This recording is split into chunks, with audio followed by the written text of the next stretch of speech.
أهلا بيكم يا جماعة. كتير بنسأل نفسنا إزاي الشركات الضخمة دي بتقدر تدير كل عملياتها المعقدة دي بسلاسة من غير لخبطة. النهاردة بقى هنكتشف السر ورا الموضوع ده. هنفكك مع بعض منصة كاموندا 8 حتة حتة عشان نشوف إزاي كل جزء فيها بيشتغل في تناغم عشان يحول أي فوضى لنظام دقيق. جاهزين؟ يلا بينا. طيب خلينا نبدأ بسؤال في صميم الموضوع. فكروا فيها كده.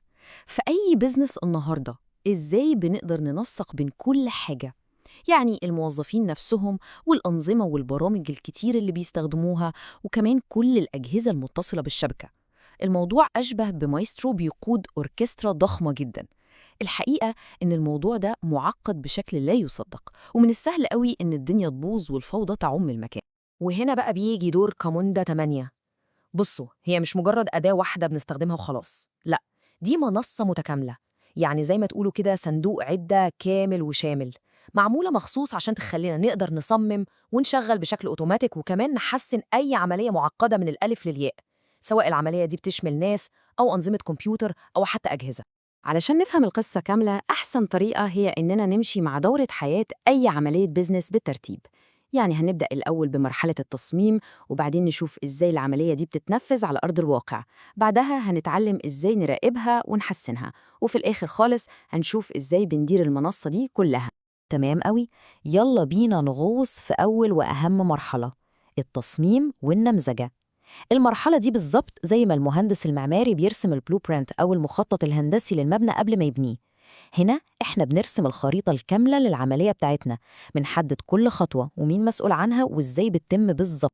طيب، في مرحلة التصميم دي كاموندا بتدينا 3 أدوات رئيسية في إيدنا.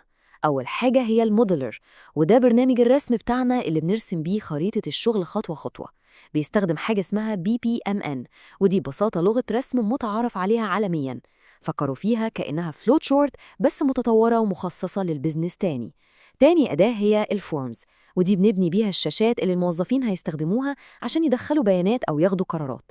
وآخر حاجة ودي مهمة جدا هي الكونكتورز، ودي عبارة عن وصلات جاهزة بتخلينا نربط العملية بتاعتنا بأي نظام تاني موجود في الشركة. الموديلر ده بقى فيه منه نسختين عشان يناسب كل الاحتياجات.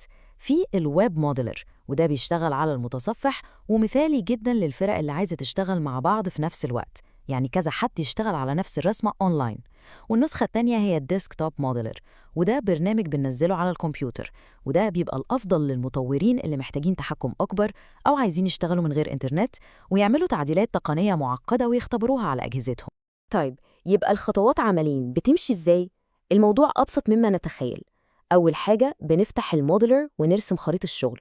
تاني حاجة، لو في خطوات محتاجة موظف يعمل حاجة، بنصمم له شاشة بسيطة باستخدام الفورمز.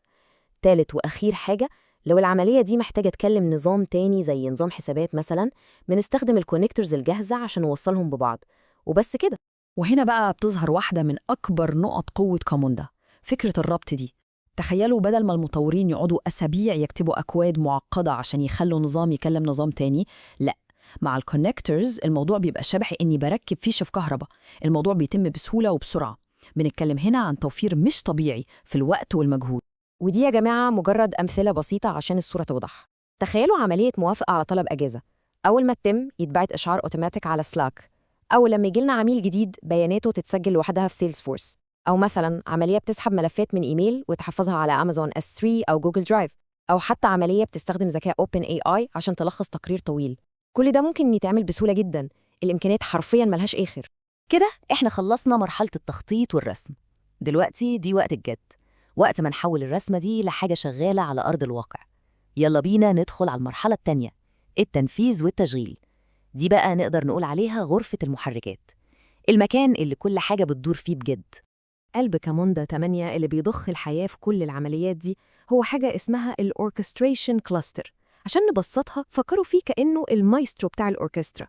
هو اللي معاه النوتة الموسيقية اللي هي الرسمة اللي عملناها، وهو اللي بيتأكد إن كل عازف، يعني كل نظام أو موظف، بيقوم بدوره في الوقت المظبوط بالظبط عشان تطلع المعزوفة صح.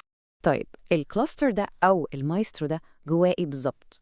هو عبارة عن باكج كده فيه 4 حاجات أساسية بتشتغل مع بعض في تناغم. عندنا زيبي، وده المحرك الأساسي، وعندنا التاسك ليست، ودي الشاشة اللي بتظهر للموظفين، وoperate عشان نراقب كل حاجة وهي شغالة، وأخيراً identity، وده مسؤول عن مين يقدر يعمل إيه. خلينا نمسك دي لوحده شوية. ده يا جماعة هو المحرك الجبار اللي بيشغل الليلة كلها، هو اللي بيتابع حالة كل عملية وبيزقها من خطوة للتانية لحد ما تخلص. والميزة الخارقة فيه واللي بتخليه مختلف إنه سريع جدا وقابل للتوسع بشكل مرعب، يعني يقدر يشغل آلاف بل ملايين العمليات في نفس الوقت من غير ما يهنج. وده لأنه بيكتب البيانات على الفايل سيستم مباشرة، مش في قاعدة بيانات خارجية، وده بيديله سرعة رهيبة. دي نقطة حاسمة للشركات الكبيرة طبعا. نيجي بقى لتاسك ليست. ده ببساطة شديدة تطبيق ويب جاهز للموظفين. فكروا فيه كأنه التو-دو ليست بتاعتهم. كل موظف بيفتح يلاقي قائمة بالمهام اللي مستنياه، يقدر يختار مهمة يشتغل عليها ولما يخلصها يدوس تم. الموضوع بسيط ومباشر، وبيضمن إن الجزء البشري في أي عملية يمشي بسلاسة ومن غير أي لخبطة. حلو قوي، كده العمليات بتاعتنا اترسمت وشغالة. بس السؤال المهم، إزاي نعرف إيه اللي بيحصل جواها؟ هل هي ماشية صح؟ هل في حاجة متعطلة؟ وإزاي ممكن نخليها أسرع وأحسن؟ هنا بقى بتيجي المرحلة الثالثة، المراقبة والتحسين. دي المرحلة اللي بتدينا عيون جوه النظام. هنا عندنا أداتين مهمين جداً، Operate و Optimize، والفرق بينهم سهل قوي. Operate ده بتاع دلوقتي حالاً، بيجاوب على سؤال إيه اللي بيحصل دلوقتي، بيخلينا نشوف العمليات وهي شغالة لايف، ولو في مشكلة نقدر نتدخل ونحلها فوراً. أما Optimize فده بتاع الصورة الكبيرة والمستقبل، بيجاوب على سؤال إزاي ممكن نكون أحسن. ده بيبص على كل البيانات اللي فاتت ويحللها عشان يطلع لنا تقارير ويقول لنا فين المشاكل وفين فرص التحسين. وبكده نكون لفينا لفة كاملة على دورة حياة العملية الواحدة، من التصميم للتنفيذ للمراقبة. دلوقتي محتاجين نعمل زوم أوت ونبص على الصورة من فوق خالص. طيب إزاي بندير منصة كاموندا 8 دي كلها على بعضها؟ هنا بتيجي أدوات الإدارة والحوكمة. الموضوع هنا فيه مكونين أساسيين. الأول هو الكونسول، ودي نقدر نعتبرها لوحة التحكم الرئيسية أو الكنترول بانل بتاع المنصة كلها. من خلالها بنقدر ندير ونراقب كل الكلاسترز اللي شغالة عندنا. والتاني هو المانجمنت ايدنتيتي، وده النظام المركزي اللي بنتحكم فيه في مين من المستخدمين يقدر يدخل على إيه ويعمل إيه على مستوى المنصة ككل. النقطة دي محتاجة تركيز شوية عشان مهمة. إحنا كده عندنا نوعين من الidentity أو إدارة الصلاحيات. في واحدة اسمها embedded identity، ودي بتكون مزروعة جوه كل كلاستر لوحده. دي مسؤولة عن مين يقدر يشوف إيه جوه الكلاستر ده بس، يعني جوه زيب وأوكوريت وتاسك ليست بتوعه. وفي بقى المانجمنت identity، ودي مركزية وشايفة كل حاجة من فوق. دي اللي بتتحكم في مين يقدر يستخدم الأدوات الكبيرة زي الكونسول أو الويب موديلر. يعني ببساطة واحدة داخلية لكل كلاستر وواحدة خارجية للمنصة كلها. والجملة دي بتلخص فلسفة كاموندا 8 كلها بشكل عبقري. الهدف مش بس أتمتة خطوة واحدة، لأ، الهدف هو إننا نصمم ونأتمت ونحسن عملية البيزنس بكل مكوناتها. مش مهم بقى المكونات دي كانت أنظمة مختلفة أو تكنولوجيا متفرقة أو حتى أشخاص وأجهزة، كله بيتلم في منظومة واحدة متكاملة. وفي الآخر بعد ما شفنا كل المكونات دي وإزاي بتشتغل مع بعضها زي التروس في ساعة سويسرية، السؤال اللي لازم نسأله لنفسنا هو: لو معانا كل الأدوات دي النهاردة، إيه أول عملية عندنا في الشغل اللي دايماً بتعمل مشاكل أو بتاخد وقت طويل ممكن نبدأ نصلحها ونحولها لعملية أوتوماتيكية وذكية؟